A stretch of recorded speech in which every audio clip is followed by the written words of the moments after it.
Welcome to the Entrepreneur Motivation Podcast. I'm your host, Chris Bello. Today, we've got high school math teacher and entrepreneur from Georgia, Adam Osborne. Adam, welcome to the show. Thanks, man. I'm glad to be here. I appreciate the opportunity. Yeah, it's great to have you here. And for those listening, I usually don't take random podcast requests or anything like that, but I got to really just shout Adam out because he booked a call with me to talk and introduce himself. And I'm like, hey, what's up? What do you want to talk about? Is it real estate? Is it podcasting? And I loved his story. I wanted to share what he's up to because he's there in the thick of it, in the grind. And I thought it would be a very inspiring story for those in the audience who are also going through that, put the kid to sleep, go back to the business, wake up early. We kind of talked about it a little bit, on that initial call. So it's great to have you here. And you live in Georgia. Let's see, I have your bio pulled up, but you could probably explain it better than me. Why don't you go ahead and introduce yourself real quick for the audience, however you see fit. Go back as far as you like. Yeah. I guess it's a compliment to have no shame, I guess is what you're getting at. Don't be afraid to be told no. That's been one of the things that's helped me is just make somebody tell me no. and that's a great strategy. I mean, the worst thing someone could say is no, or maybe say it a little bit, not in a nice way. Yeah. My grandfather taught me that. I grew up in a suburb south of Atlanta, and when they opened Turner Field, so it was Atlanta Fulton County Stadium, and I think in the 96 season, 97 season, 97 season, I think was the first season the Braves had at Turner Field. When they opened it, a lot of the ticket takers and ushers and everything were former military, so Vietnam vets, Korean vets, and that kind of thing. And my grandfather worked there, and I vividly remember we wanted to get that. We wanted seats, and we wanted to get down lower. So my grandfather would get us like these $1 tickets, and we'd be up in the nosebleeds, and then be me and a buddy, and we'd just work our way down. But the way we learned to do that was this lady. She was adamant about us saying, "Ask and you shall receive." It's so true. And it's so simple, but it's so true. And that's one of the things I've learned throughout this journey. I keep learning. It's like things are cliche for a reason. Ask and you shall receive. It doesn't say when.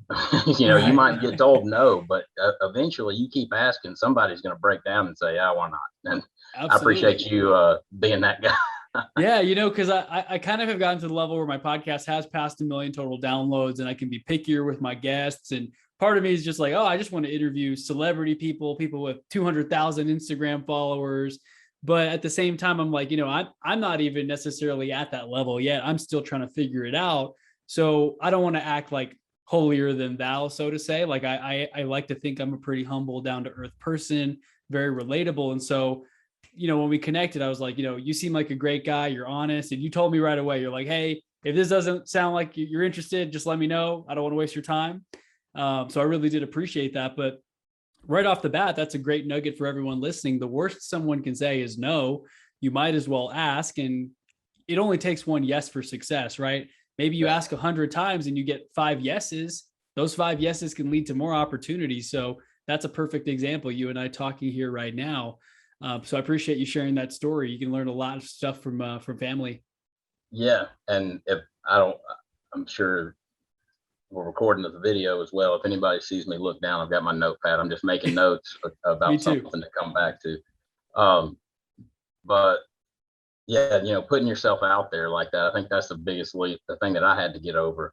And I'll come back to that, but let's get to your first thing. Give you a little background on who I am. I grew up in a suburb in Henry County, it's Stockbridge, McDonough area, south of Atlanta. It's blown up out of control right now, population wise. But I went to school, I graduated in 2006 from high school, from Henry County High School, and then I went to Georgia. UGA is where I met my wife. Majored in math education, and then didn't go into teaching right away. Worked for I worked in the service industry, and on farms. There's a farm in McDonough. I don't know if I can plug things. I'm not trying to plug it, but I'll you can always name drop or plug if you like. Yeah. The family's great. It's the Carter family in McDonough, Georgia. They have Southern Bell Farm. They don't need any additional plugs. Trust me, they're doing all the business they can handle right now. But it's great, salt of the earth people. They had a catering business, and I helped. Jake, the owner, he brought me on to help him open that farm. And anyway, I moved up to Athens and graduated from Georgia. Met my wife there. She's a math teacher as well at the same school. We teach at the same school, and but anyway, I didn't go into teaching right away. I worked at a hotel bar in downtown Athens and ran some banquets there, and then found some stuff out about my job and wanted to try something else. So I went. I managed residential paint crews, and when I say I manage residential paint crews, that's an extremely liberal use of the word. I was loosely using the term manage. Yeah, I was definitely the worst employee that another name drop. The guy's name is Jake Kaiser, salt of the earth human being too. He's been one of my mentors through this whole thing. He owns a painting franchise in Athens, and I was not good at it. But one of the things I was good at, going back to just people can tell you no. Worst they can say is no. Is collecting on outstanding balances. So accounts receivable, I guess is what it's called. Yeah. I don't know. One of the first collections, maybe. Collections, yeah. Call people up and say, hey, how's the painting look? Good. Well, I'm still showing an outstanding balance here. Is there any way we can take care of it? And, oh yeah, go ahead. And I don't know if people get real awkward when you talk about money. They do, especially if they don't have it. Right. That they don't have it. And even if they do have it, or if I've noticed even, well-intended people with a good heart, they just, even if they have a solid, me included, not anymore, not as much anymore, but starting the business and everything, it's a difficult thing to talk about. Even if you are confident in what you do and know you do a good job or put out a good product or service or whatever it is you do. So, good-hearted people, a lot of them just don't want to talk about it. It's hard. And I didn't have any problem doing it. I guess, and that's one of the things they complimented on. That's one complimented me on was I was able to collect more money than anybody else.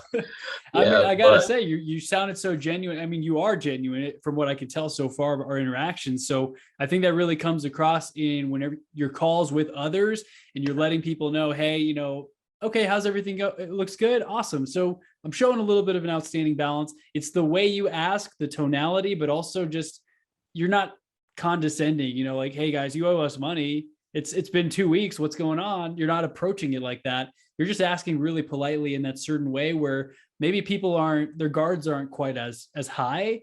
So your collection rate, I would imagine, would be much higher because people, especially when they owe you money or you've done the work, they want to pay you, but it's like taboo to talk about money. You kind of said people clam up. They don't know how to react. Even if they like the job and they like your work, it's just weird talking about this outstanding balance. And it's something that a lot of us have to work on, especially business owners and entrepreneurs. You got to get comfortable with talking about it, understanding that it's good. It can lead to amazing transformation for yourself, your family, and for others. But a lot of people just are like, I don't want people to know how much I have or how much I'm spending. It's an interesting topic for sure. Yeah. And I've been fortunate enough to have several mentors, still do, that I call on, and we'll go to dinner or we'll go to lunch or we'll go grab a drink or do something like that, and we'll just sit down and talk, and I can throw things out there, and just great people. And I had there's one guy, he keeps a pretty low profile. He's incredible successful businessman, but he keeps a low profile. But that sounds shady, but it's not, I promise. Yeah. But he told me, he said something to me. He said, you have to start valuing your time way more than you ever have in your life. Like, your time means it is so valuable. And it goes back to something my dad always said. The only thing son, that's what he starts out with, son, the only thing you get paid for in life is your time. And that's true. And I found that's true. But what I'm doing with my business, I'll eventually get there, I guess, is I'm trying to buck that trend a little bit. We're trying to prove Dad wrong a little bit there, and I'll talk about that later. But yeah, but I say that to say, that if it's uncomfortable talking about it, I was listening to one of your podcasts when you were talking about a recent podcast. You're talking about your morning routine and the priming, or I guess is what it's called, is the term. Yeah, just getting my state in the right condition before I start the day. You have those recordings of yourself, like just reminding you that of the things you have accomplished. It's not boastful. It's just stating facts about things that you have done. And there's so, this imposter syndrome is is a buzzword right now, buzz term. But the self-talk, it can be detrimental, but it could also be helpful. And I have never really thought about it like that. But the Tools of Titans book that you were talking about, I've had a coworker that's been telling me, like, you need to, like, me specifically, and I'm gonna read it eventually. But there's so many great books out there, and they all have a lot of great knowledge. It's endless. Once you open the rabbit hole, or you start going down the rabbit hole, I mean, it goes deep. But like, going back to what I said, this priming and talking thing, you deserve it. Yeah. You put your heart and soul, or especially, and I'm talking to people probably who are well far along than I am, but I'm kind of talking to myself, so I don't want this to come off like I'm consulting or anything. But like, I put a lot of time and sacrifice and energy into my business and making sure that we provide a quality service. And we provide a high quality service. So the other end of the coin is for the customer to pay, and with the painting company, it was a high quality service, a high quality painting company. We followed up with them. That was part of my job, was to maintain communication, make sure the customer was happy. And their obligation, their other side of the contract, was to pay. So, like, trying to get over that awkward hump. Well, you deserve this. This is yours. You're owed this. You're due this. So, there's no reason to feel awkward. But that goes back to that priming. You're riding down the road, instead of listening to, the latest pop song or whatever, you talking to yourself and walking through these things. I've turned the self-talk, which used to be like self-doubt, and still is, it's a demon, into like trying to do like what you were talking about, where you're reminding yourself of the facts and where you are, what I've accomplished and stuff. But as relatively small as it is something, So I hadn't even got to the business yet. I told you I would ramble. But anyway, I got into teaching. I've been teaching for almost 10 years now, coaching baseball. Baseball's always been a big, part of my life. I played from the time I was 4 or 5 years old to the time I was 18. I umpired, and then I got into coaching. I've been coaching longer than I've been teaching. So I was coaching at this one school, and then, long story short, we come to around January, February 2020, and the pandemic hit. Digital learning. Everybody went home. School shut down, and we did the whole digital learning thing, which was simply adapting what we were doing in the classroom face to face and just throwing it online. And that worked about as well as it sounded. Like it wasn't a disaster, but it was pretty disastrous at first. But I'm telling you, there's some really talented people in the classroom, and I want to come back to that too eventually, about teachers and stuff. There's some really talented people who don't give themselves enough recognition, don't recognize the actual monetary value of the skills that they possess, that are in, at least the ones that I've experienced, in public schools. Teachers, there's a lot of teachers out there that are just incredible people, and talented. But anyway, they were, I watched people make it work. By hook or by crook, it got done. I saw the leaders turning to the principals. I saw them turning to the teachers to figure out how to solve these problems. Which in the moment, I thought that was like an area of weakness for a leader, to look to subordinates to figure this out. Hey, you tell us. But now some time has passed. I realized that's a strategic move. For sure. You're empowering people who are doing the work to guide us through this unprecedented time. So we get through that school year, and now we're in the summer of 2020. And my wife and I have always been tutoring face to face and stuff like that. We've done pretty well. And we ended up raising the price, 25%, and didn't miss a beat. And, face to face, and then COVID hit. We don't do face to face tutoring, obviously, but people still in our neighborhood knew that we did it. And I had a lady reach out. She was concerned that her her rising fourth grader going into fourth grade was going to be, not ready for math, falling behind in math. But there was no way. We were in the thick of COVID, but that time, not to say we aren't now, but she wasn't going to let him come over to the house. I wasn't going over there. We weren't going to sit on the patio. It was nothing. There was going to be no contact. Mm-hmm. And she suggested Google Meets, which coming off the digital learning thing, I was not too fond of. I didn't think it was going to work. So I agreed under the pretenses that there would be no compensation unless all three of us, the fourth grader included, agreed that it actually was beneficial. First session, get on. Now, granted, I'd never worked with a kid this young. In fact, I spent all of my career up to that point teaching and coaching older kids, sophomores and up, some freshmen, but fourth grade is just a whole nother world. First 15 minutes of the session, we're going to do an hour. It was rough. That awkward moment where you're getting kind of panic mode, you get hot on the back of your neck and everything. I'm not looking at a grown person. I'm looking at a fourth grader getting this, like, anxiety. But then it slowly started working, and by the halfway through, like, we were rolling and we got something out of it. And I ended up tutoring that boy, and he's still a neighbor, great kid, sweet kid, always says hey, for like, I think once or twice a week for several months. And starting in the spring, going through the summer. And that's when I realized, hey man, this can work, I think. But the ratio, the 1-to-1 ratio, I found is pretty sacred. To the point to where I'm willing to try new things. Obviously, what I'm doing right now, but I'm pretty resistant to more kids to one tutor, because anyway. So it was really like one of these things. I realized, at the time, so it's July 2020, and I got a little time on my hands. I just enrolled in a doctoral program in January on mine, so I'm still in that. So we're about 6 months into that. My wife's 8 months pregnant, so I thought, what better time to start a business? Now's the time to learn a new skill. Yeah, why not? So I registered a business because I realized that it could work, but my time was going to be limited pretty soon.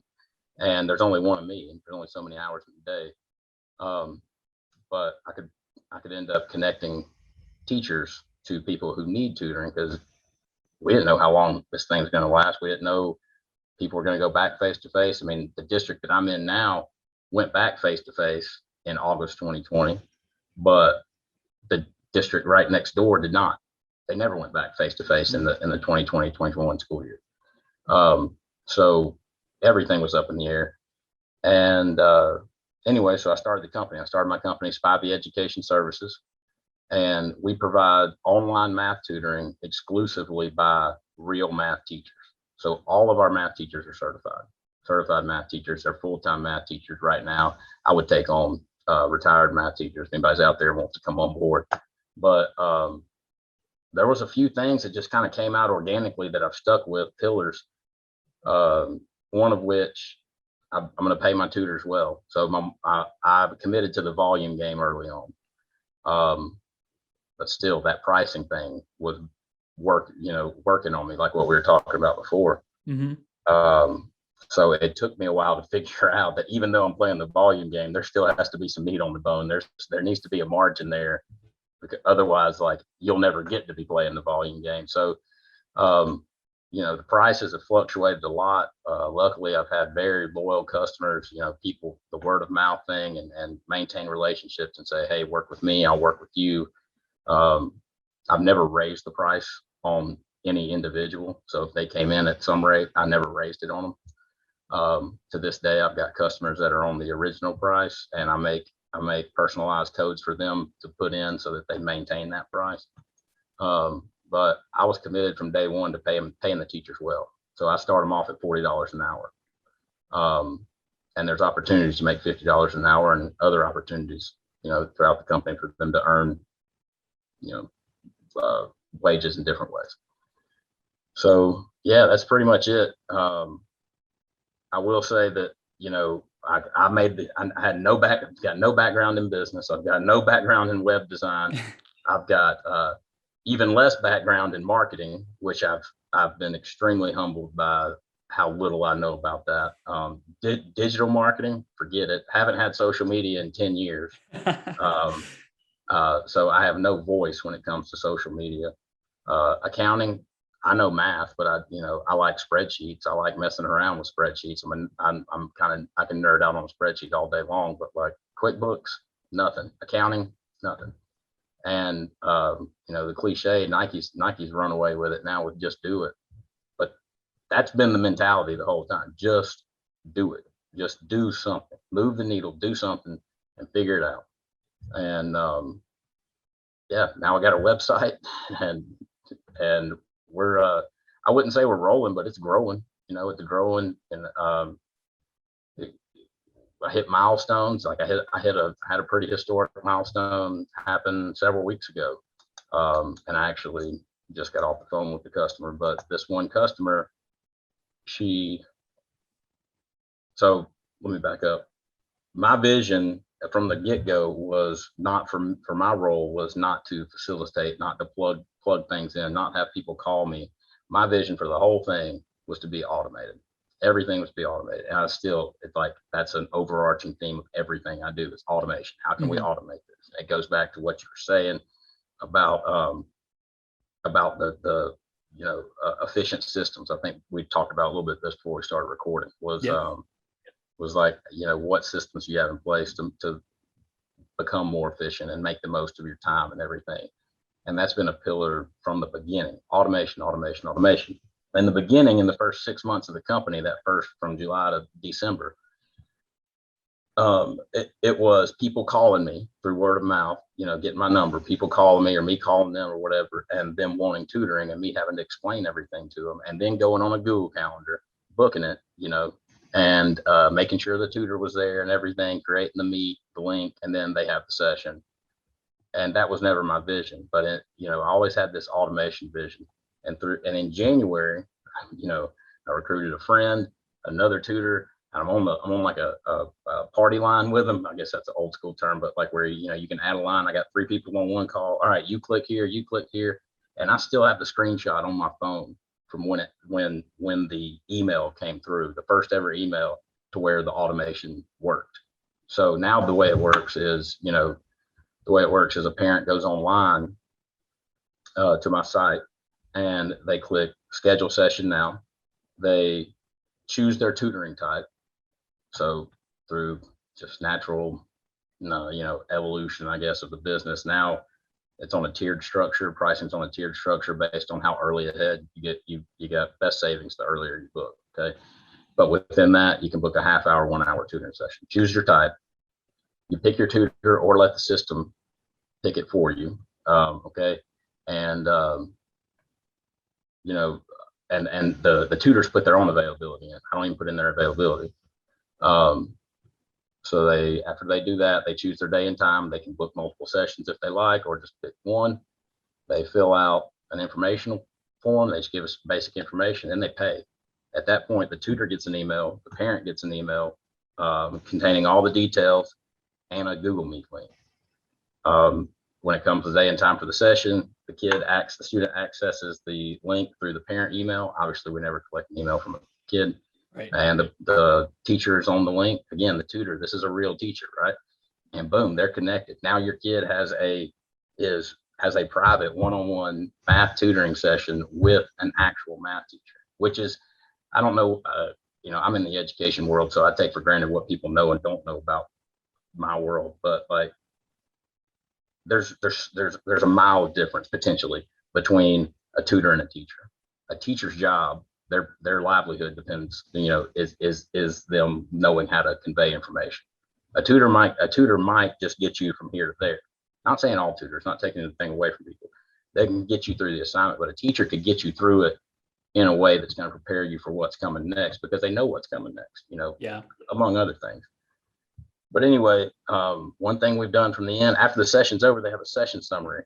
The session summary is one thing we've done from the beginning, is just the tutor talking to the parent in a screen recording, Screencastify, something like that, and it has to be less than 2 minutes because I want it to be as minimally invasive on the tutor both financially and time wise. So they can still use the free thing with the Screencastify, is that they keep it under a certain amount. And all they're doing is talking over recording of their screen saying, hey, I'm so-and-so, I had your son or daughter in a tutoring session tonight. We covered this, and this. They did really well at this, but they need a little bit more work here. Here's my recommendation moving forward. And we're honest. That's what we're honest. Do they need to book more sessions or not? Or do they just need to practice? Sometimes a kid just needs to practice, right?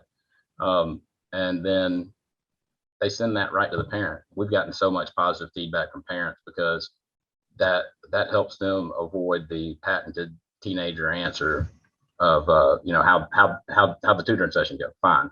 Yeah. Great. So you can get it straight from the horse's mouth, so to speak, if you're a parent.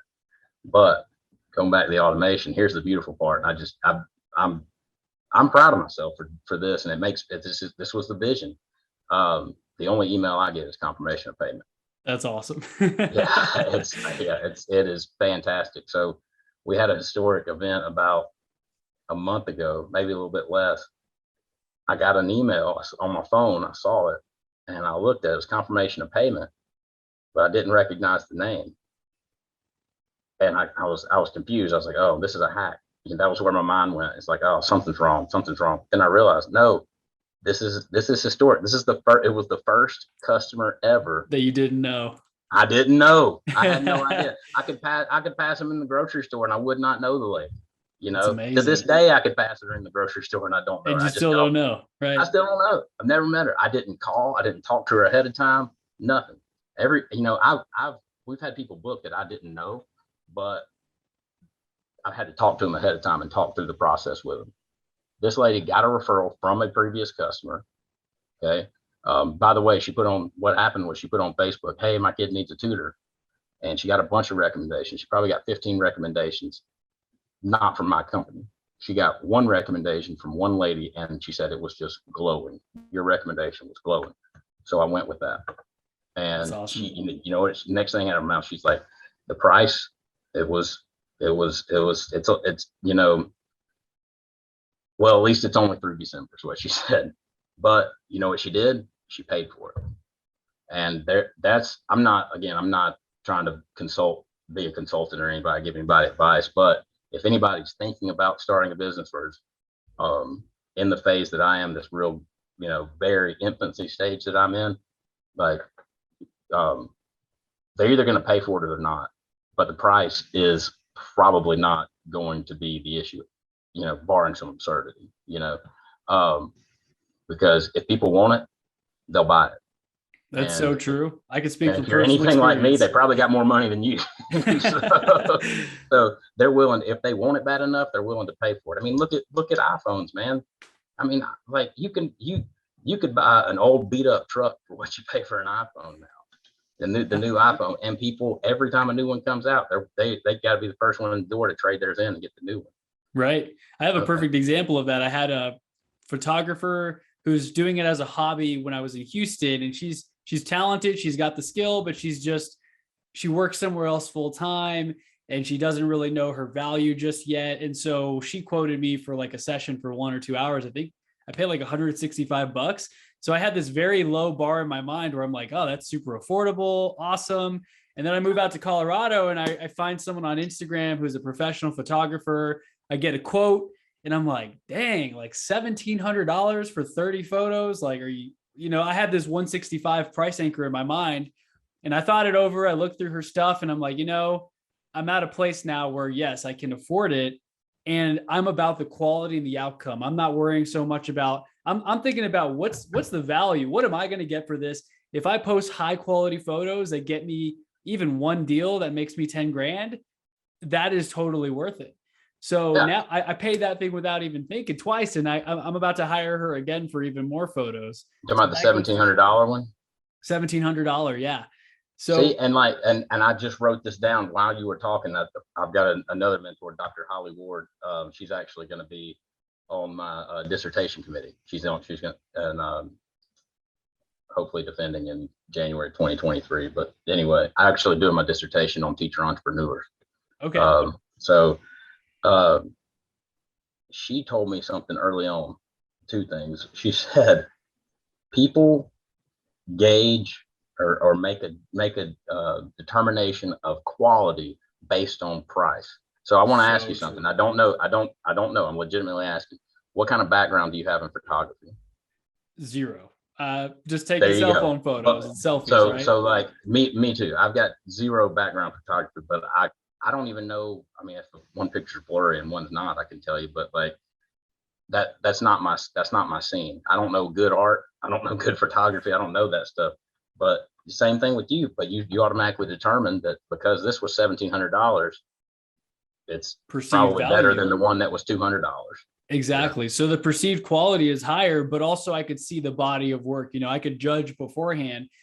She's got clients that are brands and companies hire her. So I know she knows what she's doing. She's done this for an amount of time. And so in my mind, it's easier to justify that higher price point. And one thing, I mean, I do this all the time with real estate, especially when a seller needs to pay up 6% commission for both the real estate agents. They're kind of wondering what's the value that you bring. Like, I could save that money if I do it myself. And I have to show that value of, well, yeah, this is all the things that I'll do for you, done for you, where they're kind of justifying paying $20,000 or $30,000 usually in commissions to both real estate agents. But whenever you're able to convey that information and tell them about the outcome, the price, like you talked about, the price isn't really the deal breaker. They just want the result. And if the result is more valuable than that price, they're going to do it. If it's not, right, if you're not sure, you're not able to properly convey that to your prospect, then they may be hesitant. And I mean, if they're really just not able to afford those kinds of services right now, maybe they're just starting their business, $2,000 for photos is pretty pricey if you're just trying to test an idea. So I understand, but once you get a little bit more traction, you start to be able to invest in yourself more heavily. But I love that you just asked me if I have any photography experience, because neither you nor I have any really. I mean, phones these days take amazing photos, but still, I don't know how to edit it and the coloring and the lighting and how do I pose? I don't even know. I just have the same pose in every picture, right? So that's the value. Is she could tell me to like do this thing with my hand and like put my hand through my hair. I felt like a model at the end of it, right? I'm like, man, I'm gonna be an Instagram celebrity. If nothing else, she knows the things to say to at least make it seem like she knows what she's talking about. Make you feel comfortable in the experience, and a lot of what you pay for is experience. It's like with me. I'm a math guy, and I like learning about, and I like learning all about things with math and things to do with numbers, including finance. I know a lot about retirement accounts. I know a lot about investing. It's not my profession, but I know a lot about it. Probably, I would assume I know more than the average Joe. My mom has worked at a bank my entire life. The J.G. Wentworth commercials. I remember being a little guy, and stuff like that.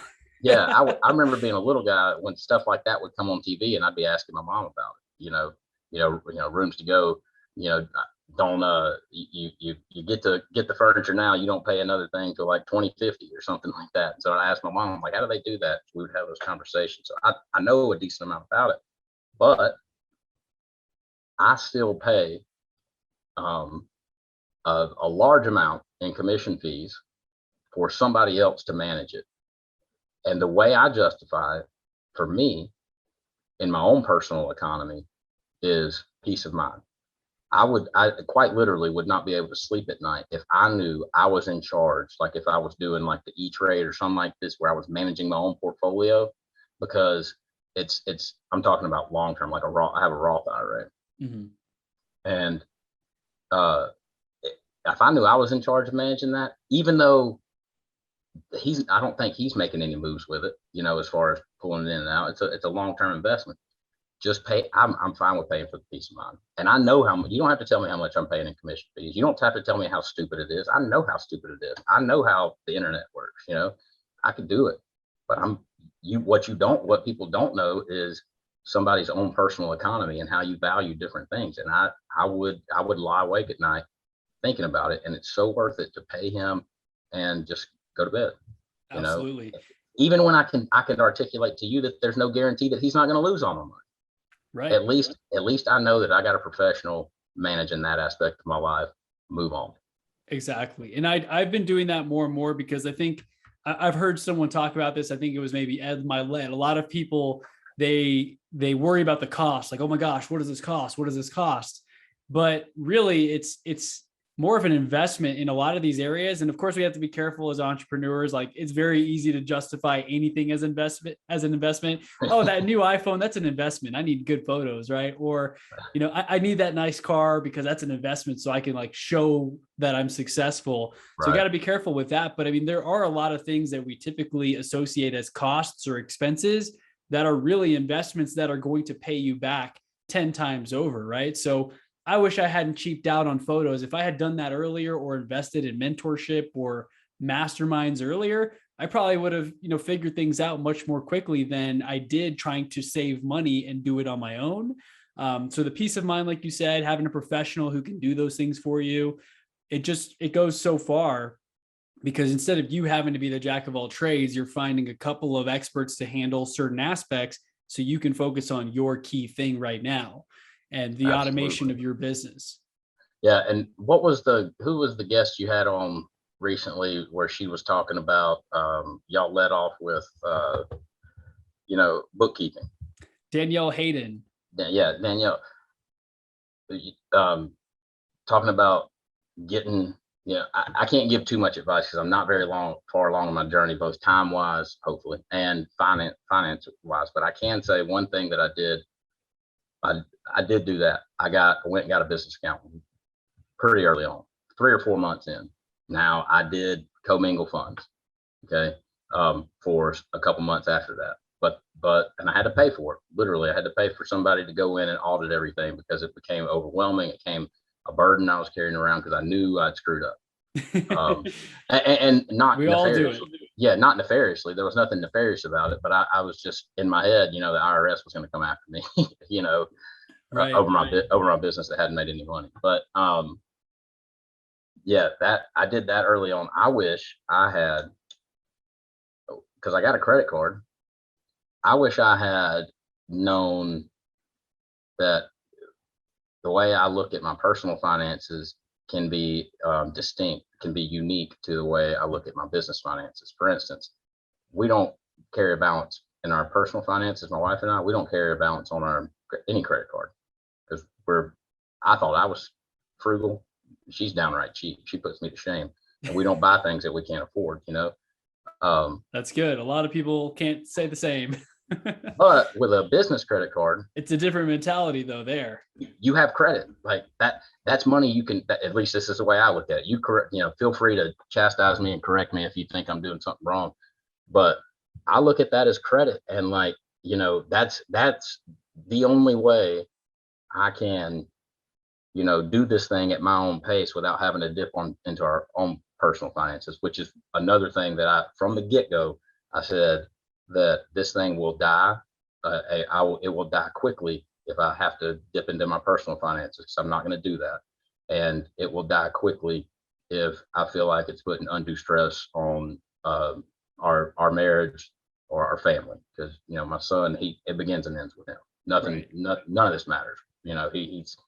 I could talk for 2 hours about how he's changed my entire life, but that's the only, with that credit card is the only way I could do that. But I had to get over this mental block about not carrying a balance. Like, carry a balance, make the minimum payments. That's what it's there for. The banks are going to make money. They're going to get rich anyway. Okay. So don't worry about that, but like that, I wish I would have had that mentality earlier, because I would have done something that I just did about 6 months ago. I've done it 6 months ahead of time. And that is, I just signed a 6-month contract with a company who I got a personal reference through Jake Carter, the Southern Bell Farm guy, who is going to manage all my social medias. Well, Facebook, Instagram. They're going to manage the ads. The ads are going to be targeted. Meanwhile, I've been only what has happened though is, and they'll take a credit card. Like, I should have done it 6 months ago, 6 or 8 months ago, and just put it on the credit card. But I just didn't know, and I hadn't experienced it yet. I thought I needed to pay with cash, which is dumb, right. I see a lot of people post, because obviously there's different financial people out there, and it's been kind of funny. There's one guy I follow who there's some mutual people who follow him, and his name's Ryan Stewman, and he's kind of like rough around the edges type guy, like tell it like it is, cuss every now and then. But I think he's been kind of like trolling Dave Ramsey's posts on Facebook, because Dave Ramsey will be like, you should never get anything other than a 15-year mortgage, and you should never use a credit card. And this guy's like, I guess, a multimillionaire, and he'll keep on commenting and be like, how else would I have grown my business? Like, you need credit and you need leverage in order to do that. You can't just do it with cash and savings. Otherwise, you're never going to get to grow at that scalable level. But it's just been funny because I always keep seeing his name, and it'll have like 200 likes or comments on Facebook. Yeah. Because a lot of us think that debt's bad, always pay everything down. And it's great to be in that position where you have no debt. It does feel amazing. But I guess to really get to that next level, unless you're leveraging loans from private investors or family members, or even, I guess, banks or credit cards, that's the way you can really unlock the next level and kind of take a chance on yourself. Now, don't bet the farm, obviously. Exactly. But, yeah. I mean, it's situation specific, and I think I'm very vaguely familiar with Dave Ramsey. I've pretty much everything I've learned about Dave Ramsey or through Dave Ramsey has been like a one-page read or through other people. I've heard about his envelope system, where you for write budgeting. things on envelope. Yeah. And, it sounds like that's more geared towards personal finances. Right. But I don't know. Like I said, I'm not very familiar with Dave Ramsey, but the synopsis of the Dave Ramsey stuff to me is tied to, are you familiar? I mean, I guess everybody's familiar with Jocko Willink. Now, the discipline equals freedom thing, it's not a thing. Discipline, that kind of doesn't think justice, but discipline equals freedom. I had that in my head after hearing it one time. It was just there. And then I started not purposefully living it, but because of my son. My son was born, and it just, it's an incredible experience. If you ever get the opportunity, you should have one. I'm like, my fiance and I have talked about it. We're not sure. If anything, we may want to like adopt, because we're like, we want to make an impact on some, like her mom was adopted and that kind of thing. But I have a real estate friend, and I'm like, dude, how are you like hustling and still motivated? He's already in the multi-six-figure range, and he had recently had a kid. He's like, that's my motivation. I'm like, dang, maybe I need something like that, because right now me and mine are taken care of. I don't have a little like motivation thing looking me in the face every day. Right. So it's just, I got a roof over my head and food in the fridge. So it's hard for me to push myself to the next level. And I tell you, with me, people talk about teachers don't make a lot of money, and that's true. Come out of college, it's all relative, obviously. $34,000, $35,000 a year, in Athens, Georgia, goes a whole lot further than it does in New York City. I assume, never been, but I would assume. But I've got a master's degree and almost 10 years in. My wife has a master's degree, and I think she's got five or 6 years in. And I say that because at least in Georgia, your pay as a teacher is directly tied to your level of education and the amount of time you have in. Mm-hmm. Okay. We do fine financially. We're disciplined, super disciplined. I couldn't tell you the last time we went out to eat. It's just, but it's because we've decided to find joy in other things, like, so I say all that to say, I'm hustling and I grind and I do all these things. I'm absolutely ruthless with my time. And I'm not motivated. I hate to say I'm not motivated by money, because I am, but it's not to have a better life for him from a financial standpoint.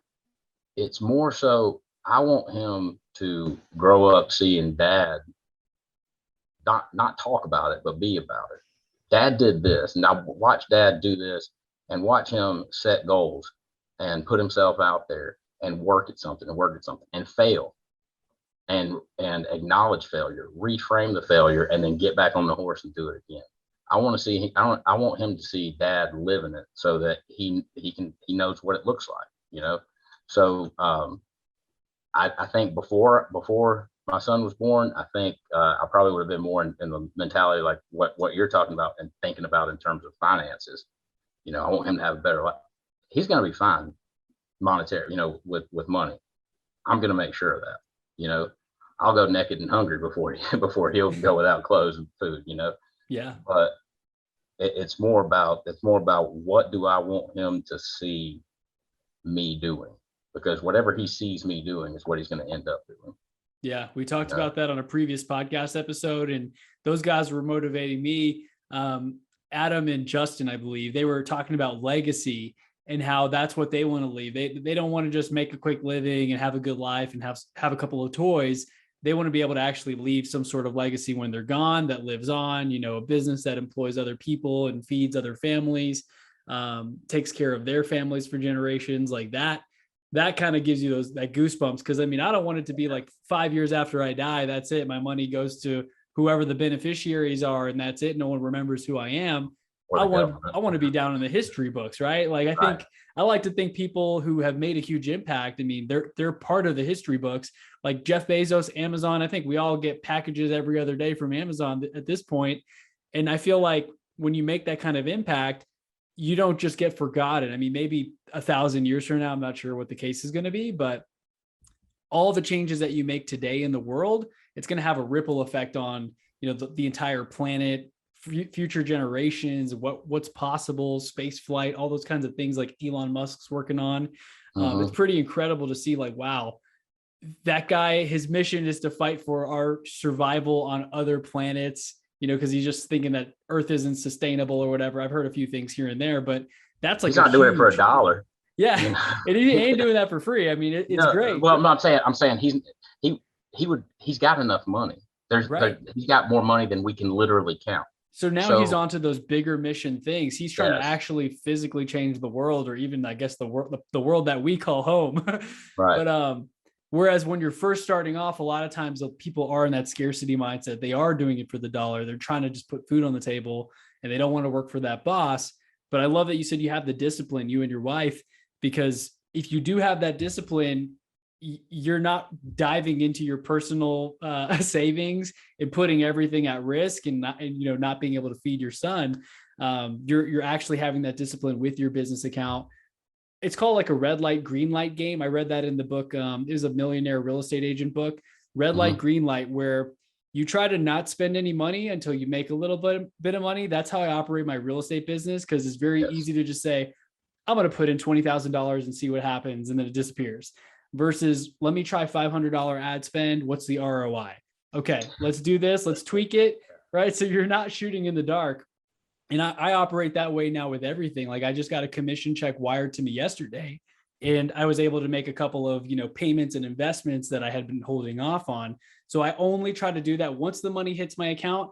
I do like the profit first method. That's another great book if you haven't read that. And the money goes out into a few accounts, like investment, saving, fund, tithing, that kind of thing. Because discipline's huge. Discipline does equal freedom. Yeah, and it's not, again, something you were talking about with the money. Another cliche that there's a reason it's cliche: easy come, easy go. That's true. If you tripped over a briefcase with $20,000 in it, at least for me, even after talking about all this discipline equals freedom stuff, I know me. It's tempting. I'm gonna drop 1,000 on the dogs this weekend. I'll get a my bookie account. We're gonna parlay this thing. Let it ride. Maybe go Keno or something like that. But if I had to work for that $20,000 and sacrifice and everything, now I'm going to be really careful about it. Like you were saying, the red light, green light method. That's how I've operated. I didn't know that was a thing, but that's how I've operated. When I got some money coming in, when I got some money to come in, I would just paint over how I'm going to spend this. And what would drive me nuts is knowing, being aware of my own ignorance, if that makes any sense. Like, I'm in whatever space I was thinking about spending that money. So be it marketing, be it mining emails, be it, email campaigns or social media or a virtual assistant or something like that. I would just dwell on it. And that was why, but one thing, there was something else. I didn't write it down. It's my fault. One thing I'd like to talk about, not just shifting gears on this, if you don't mind, is how like things that have happened in the classroom that has either inspired me or like have like as a teacher have the qualities that I've developed as a teacher that have helped me in this journey. If you don't mind, if that's okay. Yeah, no, let's do it. I know we got a couple minutes on the. Are you good? Do you have any other appointments after this? You can go a couple No, more minutes. I'm good. Cool. I'm good. Same here. So let's definitely dive into it. I just wanted to make sure you don't have like a tutoring call, but sounds like you automated it all. You're just gonna Well, no, yeah, no, I'm not. I don't have my. There's no such thing as retirement, right? I don't have my feet up on the beach right now. Right, but that's just amazing to get the email that the payment's gone through. I mean, yesterday I was on a Zoom call and I checked my bank because I was waiting on a wire from a deal that closed, and I sent it to my friend and I was talking to, and I was like, "Look what came through while we were talking," because we were both talking about scaling up, and I think that friend's about to have a 6-figure month this month if everything goes as planned. So I'm not quite at that level yet, just to be completely honest. But I'm like, I have friends who are at that level, and they started off where I was. So I'm just like, I can get there. I know it's possible. If they did it, I can do it type thing. It's just a matter of time. But yeah, let's switch gears and talk about that a little bit. So how you wanted to talk about how your experience as a teacher has parlayed into your business? Yeah, if you don't mind, I mean, if there's something else you'd like, yeah. So, like I said, the whole COVID experience, it was different on everybody. It impactful for everybody. But one of the cool things that I saw was how it was revealed to me was how like, incredibly talented, a lot of these teachers are to be able to. I mean, you think about what they did. They took and they took a 200-year-old institution. Thomas Jefferson, I think, is, if I remember from the history classes, who got the ball rolling. Maybe I don't know if somebody's going to roast me for that, but on education, where you go to a centralized location, you sit there and you take in information from a single source, and then you go home. And at some point, there's a benchmark for measurement that allows you to progress. And then once you get to this point, you have another benchmark. And now we put a funny hat on you and have a ceremony and say, now go out into the world. They took like just such a traditional institution and just adapted it in it's not the amount of time of the spring semester. It had to be done within a few weeks, the first few weeks, to figure this thing out so that we could get something rolling, And granted, a lot of learning did not go on, but a lot of learning did happen that otherwise would not have happened without these people. So and now what did I just describe? Somebody being able to shift on the fly and adapt, figure it out, and figure it out in an unprecedented situation. In a situation that nobody in the entire organization has ever had any training in, could have ever even predicted what's going to happen. That's entrepreneurship for sure. Problem comes up, you have no idea how to solve it, you figure it out. And it was just so inspirational. And this, I don't want this to come off bad, but like, there was another light switch that went off. It was like, hey, I'm one of them. I'm doing this too. So I started to recognize like my own abilities that I had that I didn't realize other people don't. And like I graduated in 2006. So, but I can tell you, because I'm in the classroom every day, school doesn't look the same way it did even in 2006. I think you were you 07? 09. 09. Ugh. From high school, at least. Yeah. 13 for college. my wife's 2010. She just turned 30. So I'm no longer married to a woman in her 20s.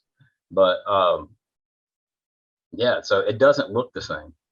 I can only imagine people got iPads and laptops, and we were still we didn't have a chalkboard anymore, but we had a whiteboard, or maybe I think smartboard was the thing that our school had. That was pretty cool. That was the early days of the smartboard. Yeah. That thing was like 10 grand or something. Now you could just, I don't know. What was it back in the day? Like middle school, elementary school, they had the projector where they write on the blank piece of paper and the light puts it up on the, the overhead projector. I graduated in 2006, and that's what my teachers were, all my teachers. My math class, I think we used that a lot because you got to write stuff down. And the smart boards were never calibrated. But I mean, now you got so much technology. You can do it all on Zoom. I imagine you can just get like one of those little tablets if you wanted to share your screen and show people what you're writing down, work through math problems in real time. Yeah, you can walk around you can have the school issued laptop as a teacher. We have them to where they'll fold around, and then you can walk around the room and write on it, and it displays on the screen. That's amazing. But the technology is one thing, but just the whole structure of school, right down to how kids go about getting their lunch. I don't think any kid pays with cash anymore. You go in, you punch in your number, and you go.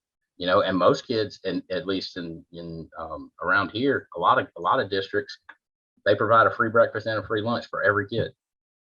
Awesome. You don't even buy football tickets the same way. You do it on an app. You do it on an app. I remember you used to buy a football ticket, and you always got the back because you got a free fry from Wendy's or something, like a small fryer from Wendy's or something. So things have changed so much, and I don't know. I've got this little like nugget in my head, this idea of like, I feel like businesses and business owners would, especially like larger organizations, sales staffs and that kind of thing, would really, I don't know, sounds like the cat's getting after it, but they would really benefit from hearing this side of things, like from teachers and stuff, because you think about what we're doing is, especially in a math class, we don't have a captivated audience, we have a captured audience. They can't go anywhere legally. You cannot go anywhere. You don't send your kid to school, you might go to jail. Right. And the hormones are raging. There's probably no other place that they would rather not be than sitting in my math classroom. That is but yet my job is to convey, to get information over in a way that draws them in and get them to do things that they don't want to do, like practice math. Because the days of being an authoritative figure and kids just accepting that, for better or for worse, are gone. That's not to say the kids are bad. It's just, it doesn't work. Yeah, it's not effective. It doesn't work. They know you're not going to carry them outside and beat them. That thankfully they know what they can get away with. They know they can get away with it, and everybody's got a phone, and you gotta always think about being recorded. You gotta think about what you say and how you say it, and hooks and cadence and all this stuff. Not to mention that's just that class. You've got a meeting at lunch. You've got after school, you got to make sure you get these papers graded, and you got to do this. And if you're coaching, you got to make sure that you got a practice plan ready. If you got a game, did you order the bus? Did you order the bus? You got meals? How are you gonna account for everybody? You're just managing all this stuff. One of the things I wrote down was, in math in particular, you think about what we're asking kids to do. Most people hate math. They don't like it. You talk about, if I got up in front of people and started talking about math, they would have that anxiety, that pit of anxiety in their stomach. They draw in, they don't call on me. They would crawl under the desk before. They would rather do that than answer the question. One of the things we got to get them to do as math teachers is try and put themselves out there. And when you think about it from the perspective of an adult, it's not really that big a deal. But if you put yourself in their shoes, it's all relative. Their social life is the biggest thing they got going on. They have zero perspective about how little that matters. Right. Because I'm 33. I couldn't tell you a lot of people I went to high school with. It's not a big deal. We have perspective, but they don't. But that's their biggest thing, right there. And what are you asking them to do? You're asking them to put themselves out there in front of the biggest thing, the most important thing in their life. Like, could you imagine failing in front of all those people if that was the most important thing in your life? You're asking a lot. Yeah. And I say all that to say that was a lot of motivation for me to get this thing going, because as an entrepreneur or as a business owner, you got to put yourself out there. And I thought to myself, I can't be asking these kids day in, day out to try. Just give me something. Come up to the board and try. Put yourself out there if I'm not willing to do it myself. Right. I love that. you got to call people and tell them I'm starting this business. What happens if it fails? Then you got to face those people at the cocktail parties, the dinner parties, at church, at all these different places. And that's the guy that had a business that, he did real good with that tutoring thing, didn't he? Yeah. Right. Mr. Business. Yeah. Mr. Rockefeller over there, but I'd like to think all my, that experience and being able to think like that, like if I'm asking these kids to do this, I need to be willing to do it myself. And then tying it back to my son, one day I'm going to expect him to put himself out there and take risk and do that. I got to be willing to do it. I got to be willing to model that, practice what you preach thing. So that was one thing I wanted to hit on was thank you for sharing that. Yeah. That's a great example. I mean, a lot of people, I always like to talk about how a lot of people always think, what if it fails? But what if it works? Like if you look at it from that angle, I had plenty of things where everyone's like, how's that thing going that you're working on? A few ideas that I tried that didn't work out. And I just pretty much wasted time and money. But now they're asking how things are going. Actually, they're asking how I'm doing it. How am I closing deals remotely? I'm working 5 hours a week. I'm at the sauna or getting a massage while they're at their job that's sucking the life out of them. And they're like, man, I wish I could have done what you did. I just, I'm too comfortable. I've been here. I keep seeing all the anniversaries, 10 years at this company, 11 years at this company.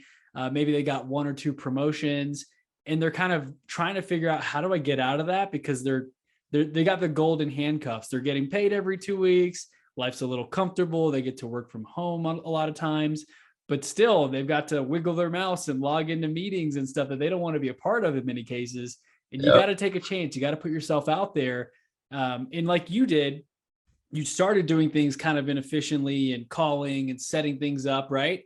But you had the automation vision in your mind and you kept working towards that. Same thing in my business. I was very active. I was doing everything, but I had the vision. I knew where I wanted to go. And that enabled me to take this leap where I'm like, I don't think people really realize if I'm not even in the same state anymore. And I kind of just upped and moved and boom, without skipping a beat, business is still humming along. Leads are coming in. They're not even asking that question. When we do a Zoom call, they don't even realize that I'm not in the same state. And as long as I'm getting the result for them, it doesn't matter. Like how the random person booked a call on your platform or booked a tutor on your platform. And you're like, oh my gosh, I don't even know this person. That's the proof of concept that it's not just your neighbor, like giving you a sympathy client, right? Yeah, exactly. Great feeling.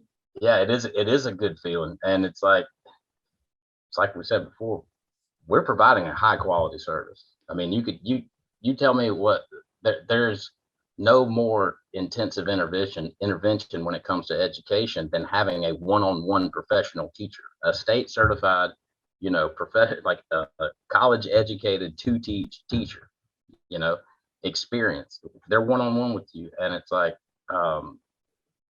it's just that imposter syndrome thing. But until when that one person, because you make up this crap in your head, like, they're my neighbor, like they care, because they live in close proximity to me, they care about my business thriving. They want their kid to be successful, but like in your mind, you're just like making up all these things. They're doing me a favor. They're throwing me some charity or something. But when that came up, it's like, it's validation. And there's those little things that come on, and that's another thing I wrote down was like, if I have, one of the things I do, right, wrong, or indifferent, I celebrate.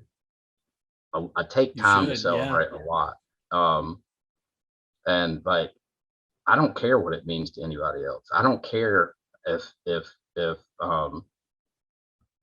it's $1,000 in revenue in 3 months in that semester. That was $1,000 more dollars than I did last semester or whatever when the business didn't happen. I don't care if it took me over a year to get one customer to do what I've been trying to do. You still did it. Yeah. You got to celebrate, because it all could go away tomorrow. It all could go in the tank. So like, take time to celebrate and feel good. Because like, why are you going to sacrifice and everything if not? Exactly. And that first sale, from everything I always hear, especially like online digital marketing stuff, getting that first dollar online from someone you don't know is the hardest thing, because they got to pull out their credit card. They got to trust your website and what your offer is enough for them to actually enter in the digits and make that investment or, payment in themselves. And it is such an empowering feeling, because then it helps to silence that imposter syndrome voice that's telling you, oh, it's just your neighbor having pity on you, or your family member feels bad because, you're not doing that well or whatever. But as you start to do that and scale up and you start to see more and more names that you don't recognize, then you try not to get too cocky though. Cause like I kind of have to dabble with that as well and fight that, is just thinking that I'm too awesome and like, oh, people want to work with me and this is easy. I don't even have to like pay attention anymore, but I definitely don't want to lose the edge. So just make sure everyone listening right now, as you start to see a little bit of success here and there, try to stay humble, continue to learn, do the things that got you where you are, because once you stop doing those things, the success can always decline. So absolutely, man, Adam, we talked about so many great things today. I know we're kind of a little bit over here, but do you have any last nuggets or anything you'd like to add for anybody listening right now who's maybe struggling with imposter syndrome or getting their business going? I hate to be in a position to give. I don't feel like I'm in a position to give advice based on one of your biggest breakthroughs. Imposter syndrome. Okay, that's good. And as I say that, I don't feel like I'm in a position to give any advice. Because success is all relative, and I'm nowhere near where I want to be. But I have experienced some success along the way, as far as, and it's not dollars and cents, but it's just hitting things like that. I would say just try to move the needle every day.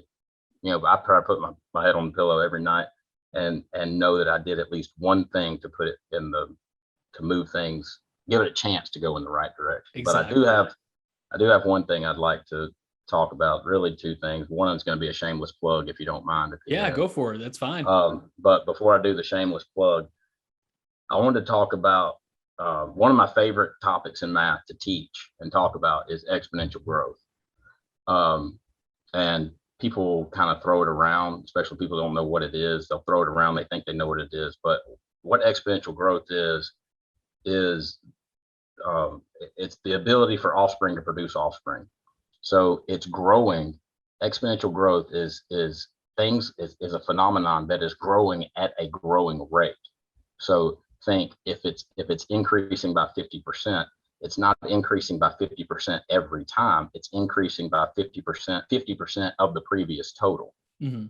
So if you increase by 50%, then you can increase that. Then when you apply that same multiplier again, now you're applying it to a bigger number.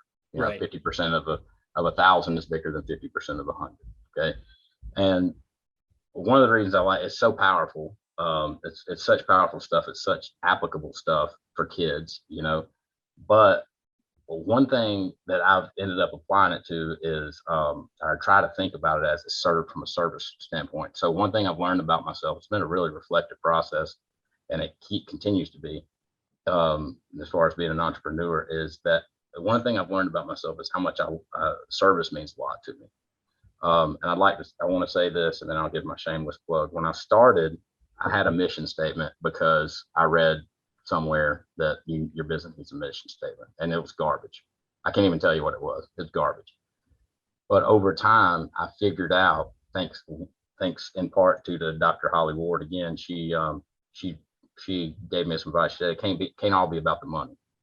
And I pushed back. I said, well, why am I doing this then? But she said it can't all be about the money. So I kept that. I tucked it away and I went with it. And now I realize what she's talking about, because I discovered something about myself I enjoy. It means a lot to me to be able to take whatever it is I'm doing and do for others. And, for no other reason but to do for others. And the idea of tying it to exponential growth is maybe they'll go do another thing. So the offspring of your service will then go and produce more offspring. So my mission now, and I like, you can put this on my tombstone one day, hopefully, if this thing takes off, because it evolved organically and it actually means something now. And it might not even be a mission statement, who knows? But I want to provide opportunities and support to teachers in any way I can, so that one day I can provide cost-free education to children whose medical circumstances prevent them from participating in traditional education. And I say all that with the understanding that I'm a for-profit company. Okay, I'm not a charity, but take the proceeds and do that. And I mentioned earlier about the whole just do it thing.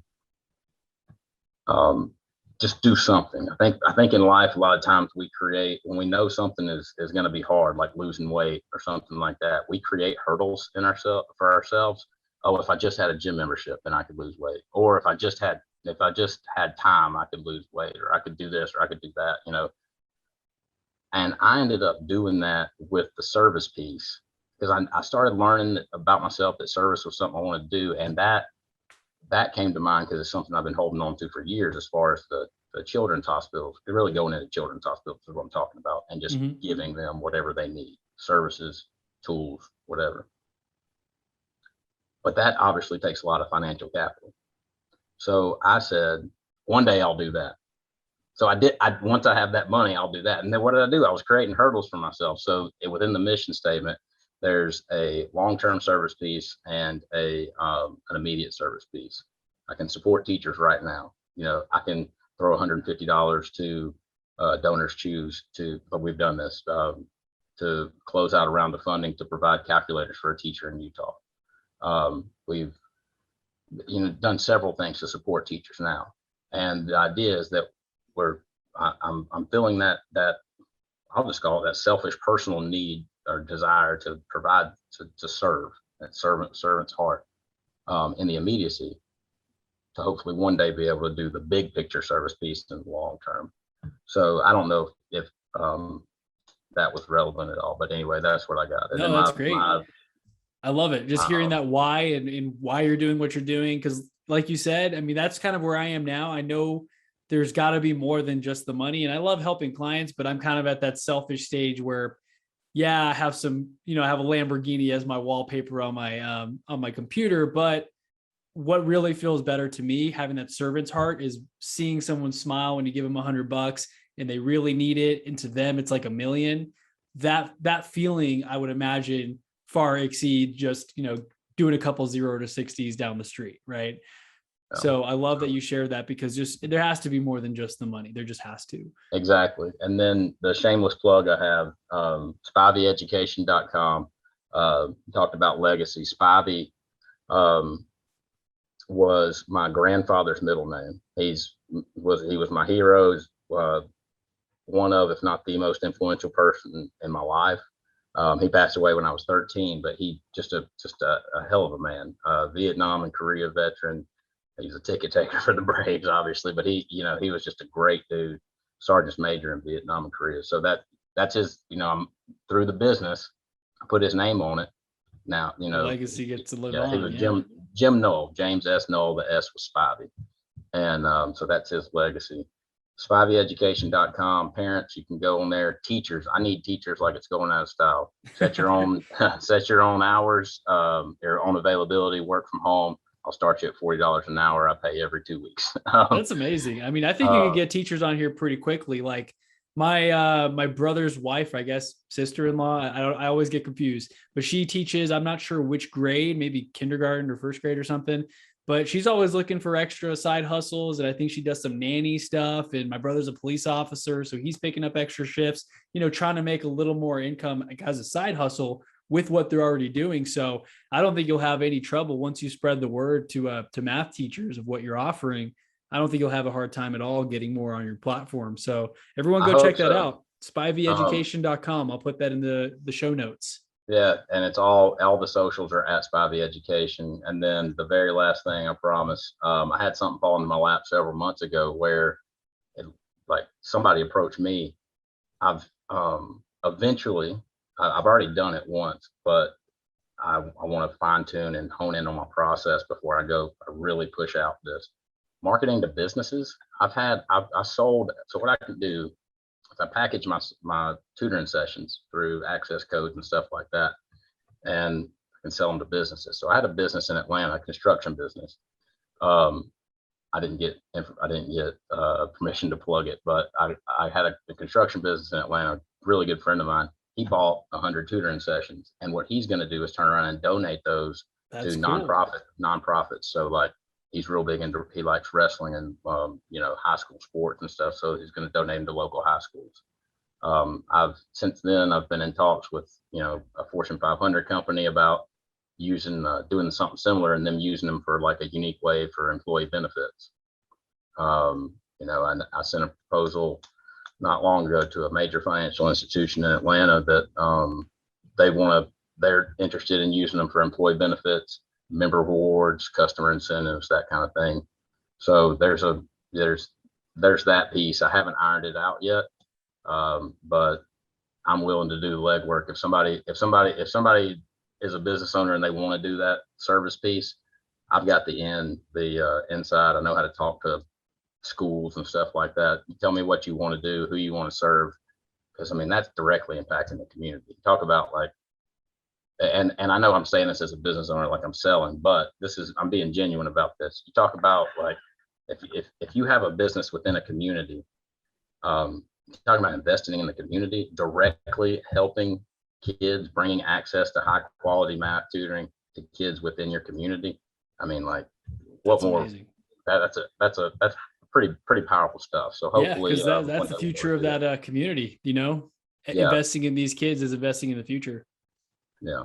So that's it. info@spiveyed.com is my email, spivey-education.com, and then @spivey-education. That's the most self-promotion I've ever done in my life. You got to. At the end of every podcast, I do the same thing when I'm on shows. But Adam, this has been awesome. I really appreciate you sharing your message and your mission. You're doing some great stuff. And I think, like you said, a lot of teachers don't realize how much they really know and what they're capable of. Like you saw it firsthand with your colleagues. So, I mean, just encouraging for anyone out there who thinks, I don't know how to do this, I'm not qualified to do this. None of us are. We're all kind of figuring it out as we go. So just do it like the Nike saying goes. Yeah, let's end on that. Like we're figuring it out every day. Everybody, I'm just kicking the can on down the road and trying to keep it between the curves, man. I have no idea what I'm doing. And if it looks like I have it together, it's just because I'm really good at faking it. I have no clue what I'm doing, but I'm gonna do it. Why not? Why not? Just do it. But yeah, thank you, Adam. Let's stay in touch for sure. Congrats on everything you've achieved so far on getting that first stranger to sign up. I can't wait to continue to follow the journey and see all the success that you guys continue to have. But thank you once again for sharing your message, and everyone go check out the website, and I'll drop all the links in the show notes. All right. You're the man. I really appreciate you having me on, Chris. Absolutely. Thank you, Adam. Hey, everybody. Thank you so much for being a listener to the show and for checking out my message. If you've been here for a while, I'm especially grateful for you. But if you're new here, thank you once again for being a listener. Just wanted to let you know, I help people buy, sell, or rent real estate across the nation in the US. I probably could even help you across the world, but it just gets a little more difficult with time zones and setting up times to chat. If you have any questions at all, shoot me a DM on Instagram. My handle is chrisbello_, or you can also go to my website, chrisbello.com/real estate. Again, that is chrisbello.com/real estate. Happy to help any way that I can. And thank you once again for being a listener.